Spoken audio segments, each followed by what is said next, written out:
আজকে কথা বলবো আপনাদের সাথে গ্রিন লাইন এবং গ্রিন স্ক্রিন কেন হয় এই সম্পর্কে। তো অনেকদিন পর একটা OnePlus এর গ্রিন লাইনের একটা ডিসপ্লে কাজ করতেছি। তো একটা সময় ছিল 2023-24 সালের দিকে, তখন হচ্ছে রেগুলার 3-4টা কাজ করা হইতো গ্রিন লাইনের। তো এখন খুবই কমে গেছে, বর্তমান হচ্ছে চলতেছে গ্রিন স্ক্রিন নিয়ে আইফোনের। তো বর্তমান গ্রিন স্ক্রিন নিয়ে বেশিরভাগ কাজ করা হচ্ছে। তো মূল কথায় যায় যে কেন গ্রিন লাইন বা গ্রিন স্ক্রিন হয়, আর এটা কি করলে এই সমস্যাটা হবে না।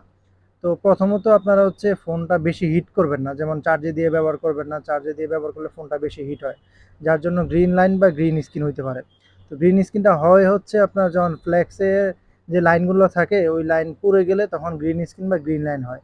গ্রিন লাইনটা যেদিকে হয় ওই ওই দাগ দিয়ে আপনার হচ্ছে লাইনগুলো পুড়ে যায়, ওই পুরার কারণে গ্রিন লাইনটা আসে। তো আপনারা আপডেট দিবেন না, আপডেট দিলে কম্পিউটারে দিবেন। কম্পিউটারে দিলে সমস্যা হবে না, ফোনটা বেশি গরম হবে না, তাহলে আর গ্রিন স্ক্রিন হবে না, গ্রিন লাইনও হবে না। এবং ফোনটা চার্জে দিয়ে ব্যবহারও করবেন না।